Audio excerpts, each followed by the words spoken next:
Sa nakalipas na ilang taon, ginagawa ko ang tungkulin ko bilang isang aktor. Gumagawa ng mga video ng patotoong batay sa karanasan. Kalaunan, ang ilang kapatid na kapareho ko ng tungkulin ay nagsimulang magsanay sa pagkanta at pagsayaw bukod sa paggawa ng mga video ng patotoong batay sa karanasan. Sobra akong nainggit nang makita ko kung gaano karami ang kanilang talento. At naisip ko, ang sarap siguro sa pakiramdam na magkaroon ng napakaraming kaloob at talento. Pwede kang lumabas sa lahat ng uri ng video at makukuha mo ang paghanga at papuri ng mas maraming kapatid. Palaging pinag-uusapan ng mga tao ang mga individual na maraming talento ng may ganoong pagkainggit at pagkagiliw. Nagsimula akong umasa na balang araw, makakasama rin ako sa ibang mga video at makukuha ko ang paghanga ng aking mga kapatid. Iyon ay tila kahanga-hangang paraan ng pamumuhay. Kamakailan, nakita kong isinaayos ng leader na mag-record ng demo ang dalawang sister para sa isang himno sa banyagang wika. At naisip ko, nag-aral naman ako ng mga banyagang wika dati. Kaya, hindi ko rin ba pwedeng kantahin ito? Bakit hindi ako sinabihan ng leader na subukan ito?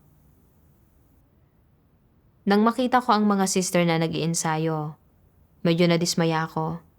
Iniisip na, napakakahanga-hanga siguro kung makakaakyat ako sa entablado para kumanta. Talagang hahangaan ako ng mga kapatid kapag nagkagayon. Pagkatapos, narinig ko na 3 pang kapatid ang aawit ng mga himno sa banyagang wika. Muli akong nakaramdam ng pagkadismaya at lungkot at nagreklamo pa ako ng kaunti. Wala akong ibang talento. Kaya ang tanging magagawa ko lang ay gumawa ng mga video ng patutong batay sa karanasan. Hindi na ako makakaalis sa kahong ito. Ano na lang ang iisipin ng iba sa akin? Sigurado akong hindi ako gaanong mahalaga sa puso ng mga kapatid. Pagkatapos, tinitingnan ko ang mga kapatid na marunong kumanta at sumayaw, nakahanga-hanga at prominente sa entablado. Hinahangaan sila ng lahat at napakalaki ng atensyong ibinibigay sa kanila. Talagang pinasama nito ang loob ko at pinanabikan ko na lang ang araw na makagagampan din ako ng tungkulin sa pagkanta o pagsayaw. Sa wakas, isang araw, dumating ang pagkakataon ko. Isang sister ang humiling sa akin na mag-record ng demo sa pagkanta para tingnan kung kaya kong gumawa ng tungkulin sa larangang iyon. Tuwang-tuwa ako. Naisip ko, kailangan ko talagang sunggaban ang pagkakataong ito. Kung mapipili ako, makakaawit na rin ako sa entablado. Sobrang nakakahanga siguro iyon. Tiyak na hahangaan at kaiinggitan ako ng mga kapatid. Pero nang subukan ko na talagang kumanta, napagtanto ko kung gaano ako kalayo sa inaasahan. Sintunado ako kung minsan at limitado ang kaya ng boses ko. Ipinadala ko sa sister ang natapos na demo. Kumakapit sa katiting na pag-asa na makakatanggap ako ng mensahe na nagsasabing pwede akong kumanta ng part-time. Pero sa huli, wala ring nangyari. Hindi na ako muling nakarinig ng balita. Hindi nagtagal, hiniling ng leader sa akin at sa isa pang sister na gumawa ng mga solo dance demo.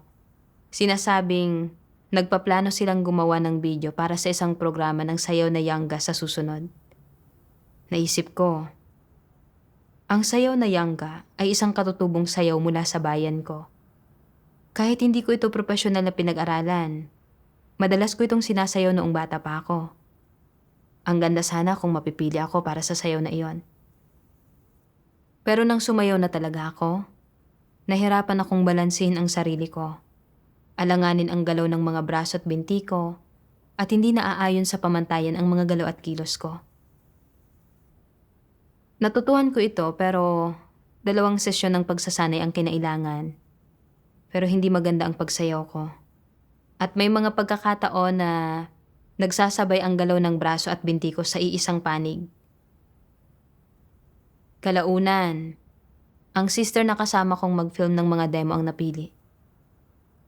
Ang sister na ito ay hindi lang marunong gumawa ng mga video ng patotoong batay sa karanasan, kundi kaya ring magtrabaho bilang isang direktor. Dati siyang nagtatanghal ng cross to comedy, magaling siyang kumanta, at nag-aral pa nga siya ng mga instrumentong pangmusika. At ngayon, nagsisimula na siyang sumayaw. Talagang napakarami niyang talento. Napakaraming talento ng iba. Noong panahong iyon, madalas kong pangarapin na magkaroon ng sari-saring kaloob at talento. Hindi lang marunong kumanta at sumayaw, kundi marunong ding tumugtog ng iba't ibang instrumentong pangmusika na magmumukhang talagang nakakahanga sa entablado. Isang araw, nagsasandok ako ng pagkain sa kusina nang marinig kong masiglang sinabi ng isang sister sa isa sa mga mananayaw. Malapit ka nang umakyat sa entablado para sumayaw. Ang ganda niyan. Nasukat mo na ba ang costume mo? Nang marinig ko ang pag-aalala niya para sa sister, nakaramdam ako ng inggit na may halong pagkadismaya. Habang nakatayo roon, medyo naasiwa ako. Iniisip na, laging ang mga taong maraming talento ang nakakakuha ng lahat ng atensyon. Kung ikukumpara naman, hindi ako marunong kumanta o sumayaw. Ang kaya ko lang gawin ay gumawa ng mga video ng patotoong batay sa karanasan na talagang hindi kapansin-pansin. Sobrang sama ng loob ko. Unti-unti, naging mas mapagwalang bahala ang saloobin ko sa paggawa ng mga video ng patotoong batay sa karanasan. Hindi ko na isinapuso ang pag-asa sa Diyos para maibahagi ng maayos ang mga patotoo at parang robot na lang akong gumawa ng video. Ayaw ko na ring gaanong makipag-usap sa mga kapatid na marunong kumanta at sumayaw. Nakaramdam ako na may hadlang sa pagitan namin sa puso ko. Pakiramdam ko ay mas mababa ako sa kanila. Nainggit din ako at nagselo sa kanila. Isang araw, naisip ko ang isang sipi ng kasulatan. Sasabihin baga ng bagay na ginawa doon sa gumawa sa kanya, bakit mo ako ginawang ganito? O wala bagang kapangyarihan sa putik ang magpapalyok upang gawin sa isa lamang limpak ang isang sisidlan sa ikapupuri at ang isay sa ikahihiya. Talagang naantig ako sa siping ito at napagtanto kong masyado akong kulang sa katwiran. Ang mga kaloob at talento ko ay paunang inorde ng Diyos. Hindi ako dapat magkaroon ng mga di makatwirang hiling o maluluhong pagnanais. Ang palaging hindi pagiging kontento sa sarili kong mga abilidad ay pagsalungat at paglaban sa Diyos. Noong panahong iyon, madalas akong manalangin sa Diyos. Gustong malutas ang problema ko. Isang araw, nabasa ko ang mga salita ng Diyos at nagkaroon ako ng kaunting pagkaunawa sa mga pananaw sa likod ng aking mga paghahangad. Sabi ng makapangyarihang Diyos, maraming tao ang hindi nakakaunawa sa katotohanan o naghahangad sa katotohanan. Paano nila tinatrato ang paggampan ng isang tungkulin? Tinatrato nila ito bilang isang uri ng trabaho, isang uri ng libangan, o isang pamumuhunan ng kanilang interes. Hindi nila ito tinatrato na isang misyon o isang gampaning ibinigay ng Diyos o isang responsibilidad na dapat nilang tuparin. Lalong hindi nila hinahangad na maunawaan ang katotohanan o ang mga layunin ng Diyos sa paggampan ng kanilang mga tungkulin para magampanan nila ng maayos ang kanilang mga tungkulin at makumpleto ang atas ng Diyos. Makakamit ba ng mga taong tulad nito ang katotohanan? Hindi sila nagsisika para sa katotohanan at hindi nila isinasagawa ang katotohanan pagdating sa paggampan ng kanilang mga tungkulin. Para sa kanila, palaging mas luntian ang damo sa kabilang bakod. Ngayon gusto nilang gawin ito, bukas gusto nilang gawin iyon, at iniisip nilang mas mabuti at mas madali ang mga tungkulin ng lahat ng iba pa kaysa sa kanila. Gayunpaman, hindi sila nagsisika para sa katotohanan. Hindi nila iniisip kung ano ang mga problema sa mga ideya nilang ito at hindi nila hinahanap ang katotohanan para lutasin ang mga problema. Palaging nakatuon ang isipan nila sa kung kailan matutupad ang sarili nilang mga pangarap, kung sino ang nasa sentro ng atensyon, kung sino ang nakakakuha ng pagkilala mula sa ang itaas, kung sino ang nagtatrabaho ng hindi pinupungusan at naiaangat. Puno ng ganitong mga bagay ang kanilang isipan. Matutupad ba ng mga tao na laging nag-iisip tungkol sa mga bagay na ito ang kanilang mga tungkulin sa paraang pasok sa pamantayan? Hindi nila ito kailanman maisa sa katuparan. Kaya, anong uri ng mga tao ang gumagampan ng kanilang mga tungkulin sa ganitong paraan? Sila ba ay mga taong naghahangad sa katotohanan? Una, isang bagay ang tiyak. Ang mga taong tulad nito ay hindi naghahangad sa katotohanan. Hinahangad nilang tamasahin ang ilang pagpapala, maging sikat, at maging sentro ng atensyon sa sambahayan ng Diyos, tulad noong nagmamaneobra sila sa lipunan. Pagdating sa diwa, anong uri sila ng mga tao? Sila ay mga hindi mananampalataya. Ginagampanan ng mga hindi mananampalataya ang kanilang mga tungkulin sa sambahayan ng Diyos, tulad ng sa paggawa nila sa labas na mundo. Ang pinahahalagahan nila ay kung sino ang iniaangat, kung sino ang nagiging leader ng pangkat, kung sino ang nagiging leader ng iglesia, kung sino ang pinupuri ng lahat para sa kanilang trabaho, at kung sino ang itinaas at binanggit. Ang pinahahalagahan nila ay ang mga bagay na ito. Katulad lang ito sa isang kumpanya. Kung sino ang itinataas ng posisyon, kung sino ang tinataasan ng sahod, kung sino ang nakatatanggap ng papuri ng lider, at kung sino ang nagiging malapit sa lider. Pinahahalagahan ng mga tao ang mga bagay na ito. Kung hinahangad din nila ang mga bagay na ito sa sambahayan ng Diyos, at abala sa mga bagay na ito sa buong araw, hindi ba't katulad sila ng mga walang pananampalataya? Sa diwa, sila ay mga walang pananampalataya. Sila ay mga tipikal na hindi mananampalataya. Anumang tungkulin ang kanilang gampanan, magtatrabaho lang sila at kikilos ng pabasta-basta. Anumang sermon ang kanilang marinig, hindi pa rin nila tatanggapin ang katotohanan, at lalong hindi nila isasagawa ang katotohanan. Nananampalataya sila sa Diyos sa loob ng maraming taon nang hindi dumaranas ng anumang pagbabago, at kahit ilang taon nilang ginagampanan ang kanilang mga tungkulin, hindi nila magagawang ialay ang kanilang debosyon. Wala silang tunay na pananalig sa Diyos, wala silang katapatan, sila ay mga hindi mananampalataya. Labis akong nahiya dahil sa mga paglalantad ng mga salita ng Diyos. Ang mga walang pananampalataya sa lipunan ay laging naghahangad ng pagpapahalaga mula sa kanilang mga nakatataas o paghanga mula sa iba. At narito ako, isang mananampalataya sa loob ng maraming taon, na hinahangad pa rin ang mga bagay na ito tulad ng isang walang pananampalataya. Hindi talaga nagbago ang pananaw ko sa mga bagay-bagay. Palagi akong nakatuon sa kung sino ang nakakakanta, kung sino ang nakakasayaw, o kung sino ang may partikular na talento na nakakakuha ng paghanga at papuri ng mga kapatid. Araw-araw akong nakatuon sa mga bagay na ito. Nang makita ko ang mga kapatid sa paligid ko na may maraming talento, na kayang makipagtulungan sa paggawa ng iba't ibang tungkulin, labis akong nainggit. Gusto ko rin talagang magkaroon ng mga kaloob at talentong ito para makapagtanghal ako sa entablado at makapagpakitang gilas ako. Nang kalaunan ay hilingin sa aking mag-record ng mga demo sa pagkanta at pagsayaw, nadismaya at nabagabag ako dahil wala akong ganoong mga talento at hindi ko kayang gawin ang mga tungkuling iyon. Nagreklamo ako kung bakit hindi ako binigyan ng Diyos ng mga kaloob at talentong iyon.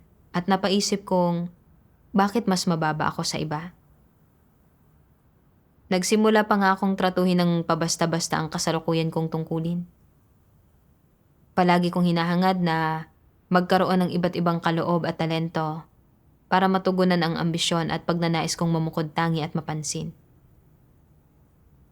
Pinababayaan ko ang wastong gawain ko at hindi ako tumatahak sa tamang landas. Ang totoo, ano man ang talentong gamitin mo sa anumang tungkulin, lahat iyon ay para sa layunin ng pangangaral ng Ebanghelyo at pagpapatotoo sa Diyos, upang mas maraming tao ang makabalik sa harap ng Diyos at tanggapin ang kanyang pagliligtas. Ito ang layunin ng Diyos at wala itong kinalaman sa reputasyon o katayuan. Pero palagi kong iniisip na sa pamamagitan ng pagkakaroon ng malawak na hanay ng mga talento, pagiging magaling sa pagkanta at pagsayaw, at pagkakaroon ng maraming talento, saka lang ako makakakuha ng paghanga ng mas maraming tao. Kapareho ng sa isang walang pananampalataya ang perspektiba ko. Perspektiba iyon ng isang hindi mananampalataya. Kalaunan, nabasa ko ang 2 sipi ng mga salita ng Diyos at nagkaroon ako ng kaunting pagkaunawa sa pinakaugat ng palagi kong paghahangad ng mga kaloob at talento. Sabi ng makapangyarihang Diyos, kumpara sa mga ordinaryong tao, mas matindi ang pagmamahal ng mga antikristo sa kanilang reputasyon at katayuan, at isa itong bagay na nakapaloob sa kanilang disposisyong diwa. Hindi ito isang pansamantalang interes o ang lumilipas na epekto ng kanilang paligid. Ito ay isang bagay na nasa kanilang buhay, nasa kanilang mga buto, kaya ito ay kanilang diwa. Masasabing sa lahat ng ginagawa ng mga antikristo, ang una nilang isinasaalang-alang ay ang kanilang sariling reputasyon at katayuan, wala nang iba pa. Para sa mga antikristo, ang reputasyon at katayuan ang kanilang buhay at ang layong hinahangad nila sa buong buhay nila. Maaaring sabihin na para sa mga antikristo, ang reputasyon at katayuan ay hindi kung anong karagdagang hinihingi lamang, lalong hindi mga bagay na panlabas sa kanila na makakaya nila kahit wala ang mga ito. Bahagi ang mga iyon ng kalikasan ng mga antikristo. Iyon ay nasa kanilang mga buto, sa kanilang dugo. Ang mga iyon ay likas sa kanila. Ang mga antikristo ay hindi walang pakialam kung sila ba ay nagtataglay ng reputasyon at katayuan. Hindi ganito ang kanilang saloobin. Kung gayon, ano ang kanilang saloobin? Ang reputasyon at katayuan ay malapit na nauugnay sa kanilang pang-araw-araw na buhay, sa kanilang pang-araw-araw na kalagayan, sa kung ano ang kanilang hinahangad sa araw-araw.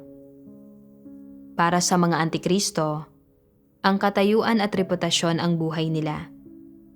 Paano man sila mabuhay, ano man ang kapaligiran na tinitirhan nila, ano man ang gawain na kanilang ginagawa, ano man ang kanilang hinahangad, ano man ang kanilang mga layon, ano man ang direksyon ng kanilang buhay, umiikot ang lahat ng ito sa pagkakaroon ng magandang reputasyon at mataas na katayuan. At hindi nagbabago ang pakay na ito. Hinding-hindi nila kayang isantabi ang gayong mga bagay. Bakit mo pinahahalagahan ng husto ang katayuan? Ano ang mga kapakinabangang makukuha mo mula sa katayuan? Kung naghatid sa iyo ng kapahamakan, mga paghihirap, kahihiyan, at pasakit ang katayuan, pahahalagahan mo pa rin ba ito? Hindi. Napakaraming kapakinabangang nagmumula sa pagkakaroon ng katayuan, mga bagay na tulad ng inggit, paggalang, pagpapahalaga, at pambubola mula sa ibang mga tao, pati na ang kanilang paghanga at pagpipitagan. Nariyan din ang pakiramdam na superior ka at may pribilehiyo na dulot ng iyong katayuan na nagbibigay sa iyo ng dangal at pakiramdam ng pagpapahalaga sa sarili. Dagdag pa rito, matatamasa mo rin ang mga bagay-bagay na hindi natatamasa ng iba, tulad ng mga pakinabang ng katayuan at espesyal na pagtrato. Ito ang mga bagay na hindi ka nangangahas na isipin at ang mga inaasam-asam mo sa iyong mga panaginip. Pinahahalagahan mo ba ang mga bagay na ito? Kung hungkag lamang ang katayuan, walang tunay na kabuluhan, at walang tunay na silbi ang pagtatanggol dito, hindi ba kahangalang pahalagahan ito? Kung kaya mong bitiwan ang mga bagay na tulad ng mga interes at tinatamasa ng laman, kung gayon hindi ka na matatali sa kasikatan, pakinabang, at katayuan. Inilalantad ng Diyos na higit na pinahahalagahan ng mga antikristo ang reputasyon at katayuan. Ano man ang sabihin o gawin nila, lahat iyon ay para makuha ang paghanga at suporta ng iba, at para matamasa ang pakiramdam ng pagiging nakatataas na kasama ng reputasyon at katayuan. Sa pagninilay sa sarili ko, nakita kong tinataha ko ang landas ng isang antikristo. Namumuhay ako ayon sa mga satanikong lason tulad ng iniiwan ng tao ang kanyang pangalan saan man siya maglagi, tulad ng pagputak ng gansa saan man ito lumipad. At nagsusumikap ang tao na umangat, dumadaloy ang tubig pababa. Itinuring kong napakahalaga ng reputasyon at katayuan, at palagi kong gustong hangaan ako ng iba sa gitna ng maraming tao, naniniwalang ito lang ang tanging paraan para magkaroon ng halaga ang buhay.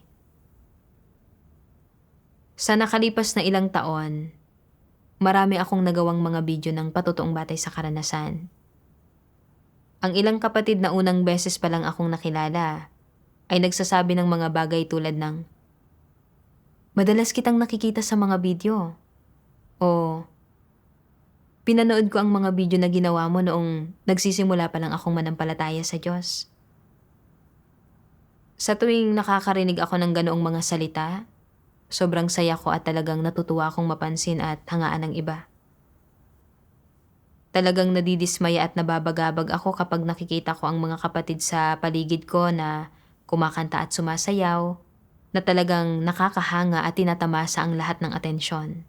Habang ako naman, hindi marunong kumanta o sumayaw, at ang kaya ko lang gawin ay gumawa ng mga video ng patotoong batay sa karanasan na hindi gaanong nakakakuha ng atensyon. Lalo na nang marinig kong magiliw na binabati ng isa pang sister ang isang mananayaw habang ako'y nakatayo lang sa tabi na hindi pinapansin, mas lalo pang sumama ang loob ko. Pakiramdam ko, wala akong presensya. Nagsimula akong hilingin na sana ay mayroon akong malawak na hani ng mga kaloob at talento para makasama rin ako sa iba't ibang video at makatanggap ng paghanga at espesyal na pagtrato mula sa mga nasa paligid ko tulad ng ibang mga kapatid. Kalaunan, binigyan nga ako ng pagkakataon ng iglesia na mag-record ng demo sa pagkanta at pagsayaw, pero pinapatunayan ng mga katunayan na hindi talaga ako magaling sa mga iyon. Dahil dito, mas lalo akong nawalan ng pag-asa na mamukod tangi pa at nadismaya at nabagabag ako rito. Naging mapagwalang bahala na ang saloobin ko sa paggawa ng mga video ng patotoong batay sa karanasan, at nagreklamo pa ako na isinilang ako sa probinsya sa isang mahirap na pamilya at hindi kailanman natutong kumanta, sumayaw, o tumugtog ng anumang instrumentong pangmusika. Ang totoo, ang mga reklamo at kawalan ko ng kasiyahan sa kasalukuyan kong sitwasyon na ito ay mga reklamo at kawalan ng kasiyahan sa Diyos. Ang makagawa ng mga video ng patotoong batay sa karanasan ay isa ng malaking biyaya mula sa Diyos. Pero hindi ako nakontento. Palagi kong ikinukumpara ang sarili ko sa iba, walang tigil na hinahangad ang reputasyon at katayuan, at sinisisi ko ang Diyos kapag hindi ko ito makuha. Talagang napakamapaghimagsik ko. Nang mapagtanto ito, nagkaroon ako ng kaunting pagkaunawa sa mga walang katotohanang perspektiba sa likod ng aking paghahangad, at naunawaan ko rin na ibinibigay ng Diyos sa mga tao ang mga kaloob at talento para tulungan silang mas mahusay na magawa ang kanilang mga tungkulin.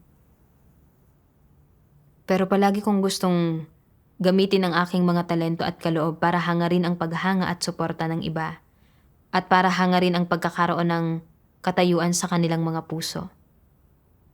Ito ay paglaban sa Diyos, isang bagay na kinapupuutan at kinamumuhian ng Diyos. At kung magpapatuloy ako sa landas na ito, isusumpa at parurusahan ako ng Diyos. Medyo natakot ako at naging handa akong baguhin ang maling kalagayan ko. Kalaunan, nabasa ko ang mga salita ng Diyos at naunawaan ko ang kanyang mga layunin. Sabi ng makapangyarihang Diyos, kung ginawa kang hangal ng Diyos, kung gayon ay may kabuluhan sa iyong kahangalan.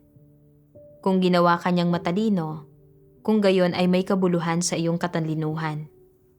Anumang mga kalakasan ang ibinigay ng Diyos sa iyo, saan ka man magaling, gaano man kataas ang iyong IQ, may layon ang Diyos sa paggawa nito. Ang lahat ng bagay na ito ay paunang inordin ng Diyos. Ang papel na ginagampanan mo sa iyong buhay at ang tungkuling maaari mong gawin ay matagal na ring paunang inordin ng Diyos. Kung binibigyan ka ng Diyos ng katamtaman na kakayahan, hindi ka pwedeng gumawa ng masyadong malakihang gawain, kaya hindi ka pwedeng maging mapagmataas. Isa itong proteksyon para sa iyo. Sa katamtamang kakayahan na ibinigay sa iyo, wala kang kapital para magyabang, ni hindi ka makakapag-ambag ng kagilagilalas. Palagi mong kailangang mag-isip na, katamtaman ang kakayahan ko. Hindi ako magaling sa larangang ito, ni sa larangang iyon. Dapat akong maging maingat at hanapin ko ang mga katotohanang prinsipyo sa paggawa ng tungkulin ko. Kapag nadarama mo na nagkukulang ka sa lahat ng aspekto, umaasal ka ng labis na mas maayos at mas lalo kang sumusunod sa mga tuntunin. Mas lalo kang nagiging hindi kapansin-pansin. Halimbawa, anumang gawain ang ginagawa ninyo, kayo man ay isang supervisor o isang ordinaryong membro, kung sa loob ng ilang panahon ay medyo nagiging maayos ang takbo ng iyong gawain, nagbubunga ito ng ilang resulta, at ang mga nakakamit ay medyo katangi-tangi, at nakakatanggap ka ng pagsang-ayon mula sa ang itaas, ano ang iyong magiging pag-iisip? Magiging kampante kami, madarama namin na mahusay kami, at hindi na namin madaling hahanapin ang katotohanan. Pagkatapos ay magiging mahirap para sa iyo na sumunod sa mga tuntunin at manatiling nakatapak sa lupa sa iyong pag-asal. Isa itong napakamapanganib na tukso para sa iyo. Hindi ito isang magandang palatandaan. Mula sa mga salita ng Diyos, naunawaan ko na kung anong mga kaloob at talento ang mayroon ang bawat tao at kung anong tungkulin ang kaya nilang gawin ay paunang inorde ng Diyos. Dapat akong magkaroon ng katwiran, lumugar sa posisyon ng isang nilikha at alamin ang lugar ko habang ginagawa ko ng maayos ang sarili kong tungkulin. Ito lamang ang naaayon sa layunin ng Diyos. Higit pa rito, sinasabi ng Diyos, isa itong proteksyon para sa iyo. Sa pagninilay sa mga salitang ito, nantig ako ng husto. Magkakaiba ang mga nakapagpapabagsak na kahinaan at tiwaling disposisyon ng bawat isa. Ang ilang tao na gumagawa ng tungkulin tulad ko ay mayroong maraming kaloob at talento at kaya pa ring lumakad sa tamang landas. Hangarin ang katotohanan at gawin ng maayos ang kanilang tungkulin sa isang praktikal na paraan. Gayunpaman, napakatindi ng pagnanais ko para sa reputasyon at katayuan. At sa loob ng maraming taon, ay palagi kong hinahangad na mamukod tangi at hangaan. Kung talagang marami akong kaloob at talento, malamang ay matagal na akong naligaw ng landas at nabunyag at natiwalag ng Diyos. Naisip ko kung paanong 2 taon na ang nakalipas, naging mapagmataas ako at hindi ko alam ang aking posisyon sa San Sinukob dahil matagal na akong nagsasanay sa paggawa ng mga video ng patotoong batay sa karanasan. Nagmamalaki ako sa aking tungkulin at ayaw kong tanggapin ang paggabay at tulong ng mga kapatid. Sa huli, mahigpit akong inilantad, pinungusan, at binalaan na kung hindi ako magsisisi, tatanggalin ako. Noon lang ako mabilis na nagbalik loob at nagnilay-nilay sa sarili ko. Ang kabiguang iyon ay sariwa pa rin sa isip ko hanggang ngayon. At idinulot iyon ng labis kong pagpapahalaga sa mga kaloob at talento at palagi ang pakiramdam ng pagiging nakatataas. Ang pag-iisip tungkol dito, ay nakatulong sa aking maunawaan na kung marami akong talento, mas lalo lang nitong pasisidhiin ang mapagmataas kong disposisyon at mas matindi kong hahangarin ang reputasyon at katayuan. Tanging sa hindi pagkakaroon ng mga kaloob at talentong iyon, ako makagagawa ng aking tungkulin sa isang larangan sa paraan na sumusunod sa mga alituntunin at maiiwasang tahakin ang landas tungo sa pagkawasak. Isa itong anyo ng proteksyon sa akin. Nang mapagtanto ito, napuno ng pasasalamat ang puso ko. Gaano man karami ang ipagkaloob sa akin ng Diyos, napapaloob dito ang kanyang masisidhing kaisipan at mabubuting layunin.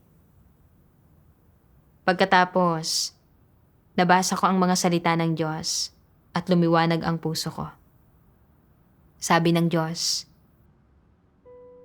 binigyan ng Diyos ang bawat tao ng iba't ibang kalakasan at kaloob. Ang ilang tao ay may kalakasan sa 2 o 3 larangan, ang ilan ay may kalakasan sa 1 larangan, at ang ilan ay walang anumang kalakasan. Kung matatrato ninyo ng tama ang mga bagay na ito, mayroon na kayong katwiran. Ang isang taong may katwiran ay magagawang hanapin ang kanyang lugar, makakaasal ayon sa kanyang pwesto at makakagawa ng maayos sa kanyang mga tungkulin. Ang isang taong hindi kailanman matatagpuan ang kanyang lugar ay isang taong palaging may ambisyon. Palagi siyang naghahangad ng katayuan at mga pakinabang sa puso niya. Hindi siya kailanman nasisiyahan sa kung ano ang mayroon siya.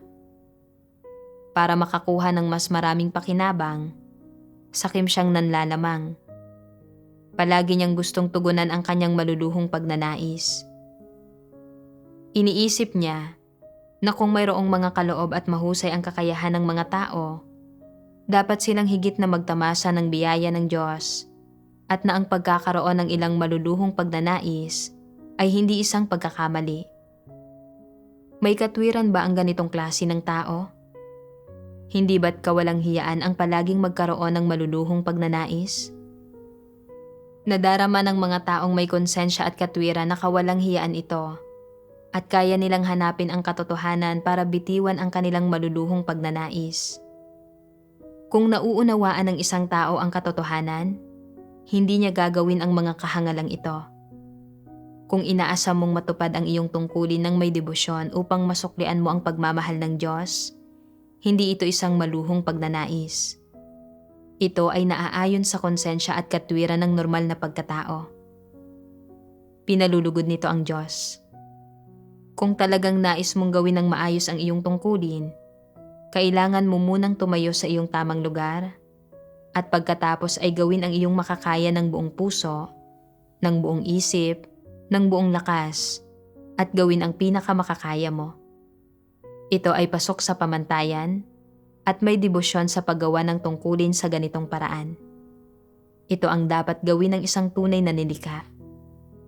Sa iglesia, may mga taong marunong tumugtog ng gitara, ang ilan ay marunong tumugtog ng erhu, at ang iba pa ay marunong tumugtog ng tambol. Kung may interes ka sa alinman sa mga larangang ito, pwede kang matuto. Ano man ang partikular na kasanayan o teknolohiyang ito, hanggat masaya ka sa pag-aaral at may likas kang talino, maaari kang matuto. Sa sandaling matuto ka na ng panibagong kasanayan, maaari mo itong gamitin para gumanap ng karagdagang tungkulin na hindi lang nakalulugod sa mga tao kundi nakalulugod din sa Diyos. Isang napakamapagpalang bagay ang magkaroon ng dagdag na kasanayan at mas mag-ambag pa sa gawain ng sambahayan ng Diyos. Walang masama sa pag-aaral ng mga bagong bagay habang bata pa at magaling pa ang memorya. Pakinabang lamang ang mayroon dito at walang pinsala. Kapaki-pakinabang ito sa paggampan ng mga tungkulin at gawain sa sambahayan ng Diyos. Ang pagtutuon ng pansin sa pag-aaral ng iba't ibang bagong bagay habang gumagawa ng tungkulin ay nangangahulugan na masigasig at responsable ang isang tao. Siya ay mas mahusay kaysa sa mga taong hindi dedikado sa kanilang gawain. Gayunpaman, kung matagal-tagal ka nang nag-aaral ng isang bagay at hindi pa rin makaunawa, Ipinahihiwatig nito na hindi mo tinataglay ang kakayahan sa larangang iyon. Katulad lamang ito ng kung paanong kayang sumayaw ng magaling ng ilang tao, ngunit wala sila sa tono kumanta at walang pagkaramdam sa tinis. Ito ay likas at hindi na mababago. Ang gayong sitwasyon ay dapat harapin ng tama. Kung marunong kang sumayaw, galingan mo sa pagsayaw. Kung mayroon kang pusong nagpupuri sa Diyos, kahit na kumanta ka ng wala sa tono, hindi ito alintana ng Diyos. Hanggat mayroon kang kasiyahan sa iyong puso, sapat na iyon. Ano man ang personal mong mga kalakasan, mabuti ito kung magagamit mo ang mga ito. Ang pagtupad sa tungkulin na dapat mong gawin ng buong puso ay ang pakahulugan ng pag-asal ayon sa iyong wastong posisyon. Pagkatapos kong basahin ang mga salita ng Diyos, naunawaan ko na gaano man karami ang mga kaloob o talento ng isang tao, o kung gaano man kahusay o kahina ang kanyang kakayahan, ang tanging pagkakaiba ay nasa kanilang mga tungkulin at mga gampaning tinutupad. Sa loob ng mga tungkulin, walang pagkakaiba sa mataas o mababa, marangal o hamak. Bukod pa riyan, may iba't ibang hinihingi ang Diyos sa mga tao batay sa iba't ibang kaloob at talentong ibinibigay niya sa kanila. Basta't kaya nating ibigay ang lahat at dibotong tuparin ng maayos ang ating mga tungkulin, malulugod ang Diyos. Kung palagi kong hindi mahanap ang tamang lugar ko, laging nag-iimbot sa kung ano ang mayroon ng iba, at palaging namumuhay sa tiwalikong disposisyon habang hinahangad ang reputasyon at katayuan, hindi magtatagal ay mabubunyag at ititiwalag ako ng Diyos. Naisip ko ang mga kapatid na nagsusulat ng mga artikulo ng patotoong batay sa karanasan. Ang ilan sa kanila ay gumagawa ng tungkulin ng pagpapatuloy sa bahay, ang ilan ay gumagawa ng mga pangkalahatang gawain, at ang ilan ay matatanda na. Wala silang anumang kaloob o talento, pero sincero at praktikal ang kanilang saloobin sa kanilang mga tungkulin. Lubos silang nag-iingat na magawa ng maayos ang kanilang mga tungkulin, nakatuon sa paghahangad sa katotohanan, at nakapagsulat ng mga artikulo ng patotoong batay sa karanasan sa buhay. Nagugustuhan ng Diyos ang mga taong tulad nito. Wala akong gaanong talento at ang kaya ko lang gawin ay gumawa ng mga video ng patotoong batay sa karanasan. Ito ay paunang inorde ng Diyos at ito ay isang bagay na kaya kong gawin. Kung isa sa puso ko ito, magagawa ko pa ito ng mas mahusay. Pero kung hindi ako praktikal, baka hindi ko magawa ng maayos ang tungkuling ito. Kaya, nanalangin ako sa Diyos, handang talikuran ang aking mga maling hinahangad at pahalagahan ang kasalukuyan kong tungkulin. Naisip ko kung paanong ang bawat artikulo ng patotoong batay sa karanasan ay isang patotoo ng karanasan ng isang kapatid sa gawain ng Diyos. Sa pagsasapuso sa paglalahad ng maayos ng mga patotoong ito na batay sa karanasan, sa isang banda, nagpapatotoo ako sa Diyos, at sa kabilang banda, nagbibigay daan para makinabang at mapatibay ang maraming tao sa pamamagitan ng mga patotoong ito. Isa itong napakahalaga at makabuluhang tungkulin. Nang gumawa ako ng mga video ng patotoong batay sa karanasan pagkatapos niyon, inayos ko ang aking kaisipan. Nagtuon sa pagsisikap na maunawaan ang psikolohiya ng may akda para gampanan ang karakter at naging mitikuloso sa bawat detalye. Bagamat may mga pagkukulang at kakulangan pa rin ang mga natapos na video, napanatag ako at nasiyahan sa proseso sa puso ko. Napagtanto ko rin na anuman ang tungkuling gawin ko, basta't ginagamit ko kung anong mayroon ako at ginagawa ang lahat ng makakaya ko, nasa tamang lugar ako. Kasabay nito, dapat akong magtuon sa paghahangad sa katotohanan para malutas ang aking mga tiwaling disposisyon sa proseso ng paggawa ng aking tungkulin. Hindi umasa sa sarili kong mga kaloob at talento sa tungkulin ko, kundi umasa sa Diyos para makuha ang paggabay ng banal na espiritu at pagbutihin ang aking mga profesional na kasanayan na nasasaklaw ng aking sariling kakayahan, at isa-puso ang paggawa ng maayos ng aking tungkulin. Naaayon ito sa mga layunin ng Diyos. Kalaunan, isang sister na gumawa rin ng mga video ng patotoong batay sa karanasan ang pumunta para kumanta ng mga himno sa banyagang wika. Muli akong nakaramdam ng kaunting pagkadismaya, pero napagtanto kong mali ang iniisip ko. Nanalangin ako sa Diyos sa puso ko na protektahan ako mula sa kaguluhan at hiniling sa Kanya na akayin akong bitiwan ang mga walang katotohanang perspektiba sa likod ng aking paghahangad. Naisip ko na ito ay paunang pag-orde ng Diyos na magkaroon ng ganitong talento ang aking sister. At hindi ako dapat makipagkompetensya o makaramdam ng pagkadismaya.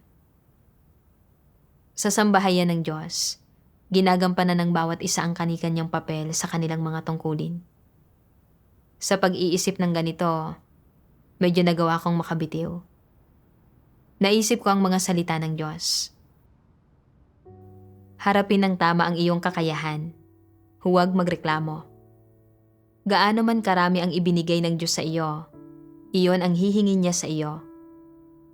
Kung ano ang hindi ibinigay ng Diyos sa iyo, hindi iyon hihingi ng Diyos sa iyo.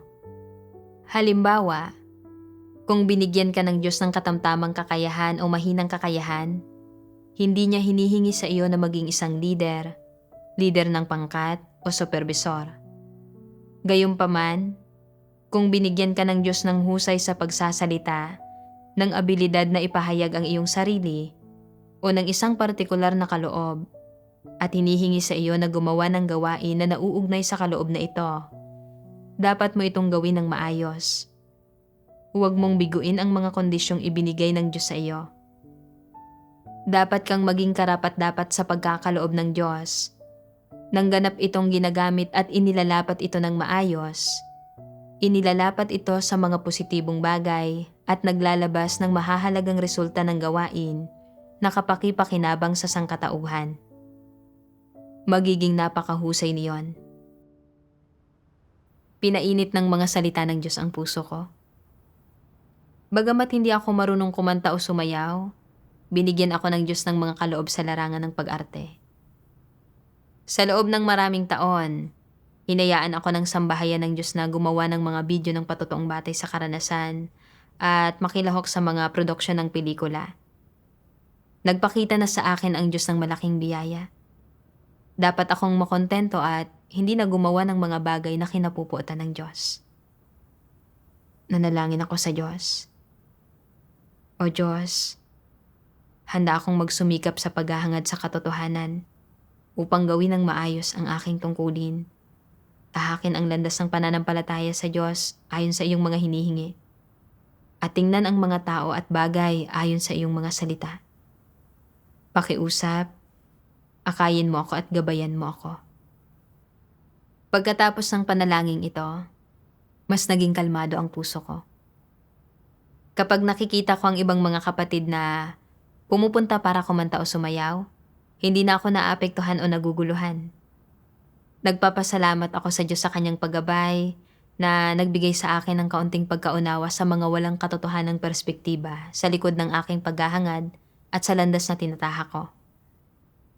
Sa hinaharap, handa akong magpasakop sa kataas-taasang kapangyarihan at mga pagsasaayos ng Diyos at buong pusong gawin ng maayos ang tungkulin ko.